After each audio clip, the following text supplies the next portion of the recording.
लग्नामध्ये आपण जी शाकभाजी खातो आणि त्या भाजीला एक छान अशी टेस्ट असते। आपण कित्येकदा तरी ही भाजी घरामध्ये बनवतो, परंतु ती टेस्ट येत नाही। आचारी कोणती पद्धत वापरत असतील ही भाजी बनवण्यासाठी, तीच पद्धत आज आपण या रेसिपीमध्ये वापरलेली आहे। त्यामुळे रेसिपी तुम्ही शेवटपर्यंत नक्की बघा। नमस्कार, मी सपनास इंडियन फूड्स कुकिंग रेसिपीमध्ये मी तुम्हा सर्वांचे स्वागत करते। आज ना आपण लग्नाच्या पंक्तीमध्ये जी शाकभाजी खातो ना, तीच भाजी आज आपण घरामध्ये बनवतोय आणि आचारी ज्या पद्धतीने बनवतात ना, तीच पद्धत मी आज तुम्हाला दाखवणार आहे।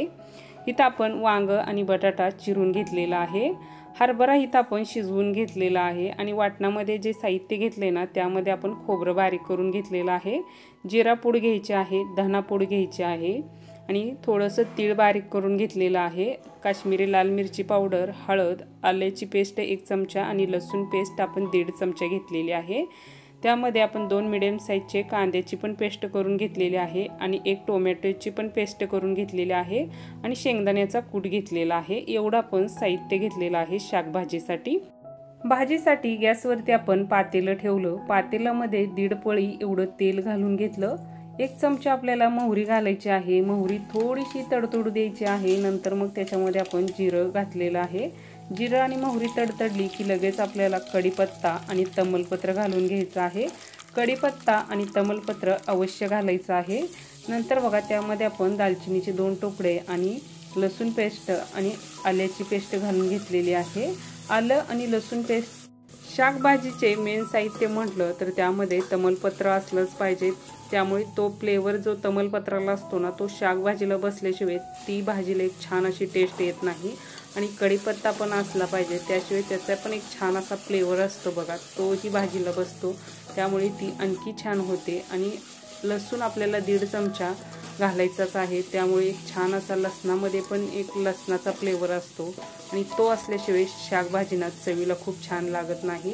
आणि आलंही आपल्याला 1 चमचा एवढं घालायचं आहे। आता आपण इथं कांद्याची पेस्ट चांगली तेल सुटेपर्यंत बघा भाजून घेतली।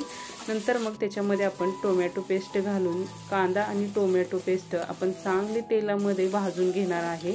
म्हणजे ह्या दोन्हीमध्ये पण एक कच्चा वास असतो बघा, तो कच्चा वास जाईपर्यंत आपण हे सर्व ना वाटण चांगलं भाजून घेणार आहे।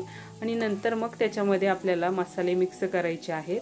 त्यामध्ये आपण बारीक करून घेतलेलं खोबरं, आता इथं घरचा मसाला बघा घेतलेला आहे मी 1 चमचा आणि काश्मीरी लाल मिरची पावडर आणि हळद, हे सर्व मसाले आता आपण मिक्स करून घेतले वाटणामध्ये।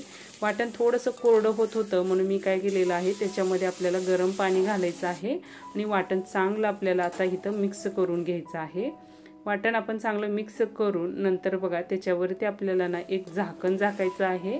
झाकण झाकून गॅसची फ्लेम आपण फुल ठेवलेली आहे। फुल फ्लेमवरती आपण ना एक 2 मिनिट वाटणाला तेल सुटेपर्यंत वाटण इथं भाजून घेतलं।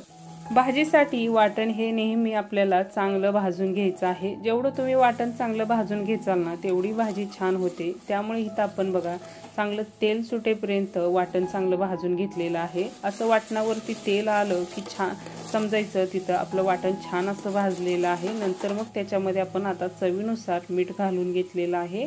मीठ आपल्याला चवीनुसारच घालायचं आहे। नंतर मग मी वाटणामध्ये ते मीठ मिक्स करून घेतलं।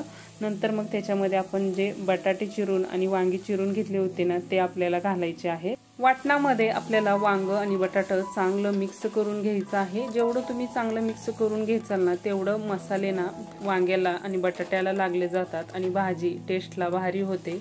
त्यामुळे इथं आपण बघा वांग आणि बटाटा चांगलं मिक्स करून घेतलेलं आहे मसाल्यामध्ये आणि नंतरच मग इथं आपण जो शिजवून घेतलेला हरभरा आहे ना, तो घालून घेतलेला आहे। तोही आता आपण चांगला मिक्स करून घेणार आहे आणि नंतर मग त्याच्यामध्ये आपल्याला गरम पाणी घालून घ्यायचं आहे। पाणी हे आपल्याला गरमच घालून घ्यायचं आहे, त्यामुळे भाजीला एक छान अशी टेस्ट येते। म्हणून आपण ना भाजीमध्ये पाणी जेवढे आपल्याला भाजी पाहिजे ना, तेवढंच इथं आपल्याला पाणी घालायचं आहे।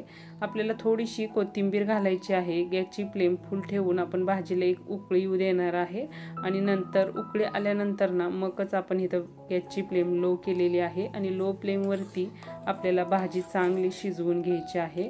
इथं बघू शकता मस्त अगदी आपली शाकभाजी झालेली आहे। शाकभाजीमध्ये शेंगदाण्याचा कूट घालायचा असला तर सगळ्यात शेवटलाच घालायचा, नाहीतर मग जी भाजीला कट येतो ना तो येत नाही। त्यामुळे इथं आपण भाजीमध्ये कूट घालताना सर्वात शेवटला घालून घेतलेला आहे। भाजी मग आपण आता मिक्स करून घेतली। आता आपल्याला चेक ही करायचं आहे शिजलेली आहे की नाही। बटाटा पण बघू शकता मस्त अगदी शिजलेला आहे। लग्नाच्या पंक्तीमध्ये जशी भेटती तशीच शाकभाजी आपली तयार झालेली आहे। तसाच मस्त असा भाजीला कट आलेला आहे। तशीच छान अशी ग्रेव्ही सुद्धा झालेली आहे। आणि हे आपण आचार्याची पद्धत वापरलेली आहे। आचारी जी पद्धत वापरतात ना तीच बघून मी ही पद्धत वापरलेली आहे। आणि एकदम ही भाजी जशी लग्नात आपण खातो ना तशी झालेली आहे। जर तुम्हाला हा व्हिडिओ आवडला तर व्हिडिओला नक्की लाईक करा। तुमच्या मित्रमैत्रिणीसोबत नातेवाईकासोबत हा व्हिडिओ सर्वांना शेअर करा। चॅनलला सबस्क्राईब करा, कमेंट करा। भेटू आपण अशाच एक नवीन आणि छानशा रेसिपीमध्ये। धन्यवाद।